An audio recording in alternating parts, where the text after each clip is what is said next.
অবশেষে সব নাটকীয়তার অবসান ঘটিয়ে বার্সেলোনার সঙ্গে সম্পর্ক ছিন্ন করলেন জাভি হার্নান্দেজ। এর আগেও একবার কাতালান ক্লাব ছাড়ার ঘোষণা দিয়েও সে সিদ্ধান্ত থেকে সরে দাঁড়িয়েছিলেন তিনি। তবে এবার জাভিকে বরখাস্ত করার বিষয়টি নিশ্চিত করেছে বার্সেলোনা। দুই পক্ষের আলোচনার ভিত্তিতে এই সিদ্ধান্তে পৌঁছেছে বলে জানিয়েছে ক্লাবটি। নিজেদের ওয়েবসাইটে এক বিবৃতি দিয়ে বিষয়টি নিশ্চিত করেছেন তারা। বিবৃতিতে বার্সেলোনার কোচ ও খেলোয়াড় হিসেবে তার অবদানের জন্য ধন্যবাদ দিয়ে জাভির ভবিষ্যতের জন্য শুভকামনা জানিয়েছে ক্লাব কর্তৃপক্ষ।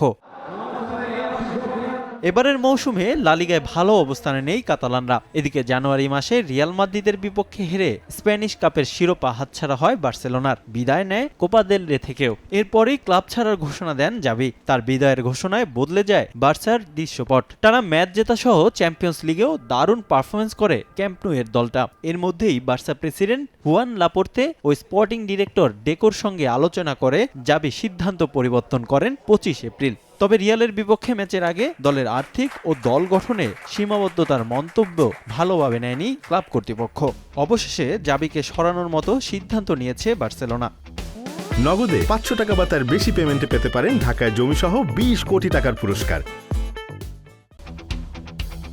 তবে নাটকের কিছু অংশ এখনো বাকি। চুক্তি শেষ হওয়ার আগেই জাভিকে ছেড়ে দিলে ক্লাবের পক্ষ থেকে তাকে ক্ষতিপূরণ হিসেবে দিতে হবে 15 মিলিয়ন ইউরো, যা বড় চিন্তা বার্সেলোনার জন্য। লিওনেল মেসির সঙ্গে অনেক আগে বার্সেলোনার চুক্তি শেষ হলেও এখন পর্যন্ত মেসির পাওনা টাকা পরিশোধ করছে বার্সা। তবে এবার মেয়াদ শেষ হওয়ার আগে জাভির সঙ্গে চুক্তি বাতিল হওয়ায় বড় অর্থচাপে পড়তে পারে ক্লাবটি। আগামী রোববার সেভিয়ার বিপক্ষে ম্যাচ দিয়ে শেষ করবেন 3 বছরের বার্সার ম্যানেজারের দায়িত্ব। ক্লাবের এ হঠাকারী সিদ্ধান্তে হতাশ সমর্থকরাও।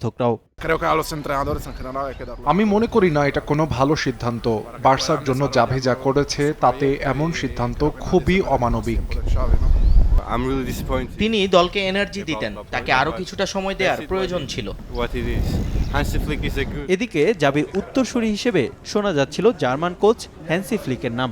বায়ার্ন মিউনিখের সাবেক এই কোচই নিতে যাচ্ছেন বার্সার নতুন গুরুর দায়িত্ব। আনুষ্ঠানিক ঘোষণা না এলেও বিভিন্ন সূত্রের খবর 2 বছরের জন্য চুক্তি হয়ে গেছে দুই পক্ষের।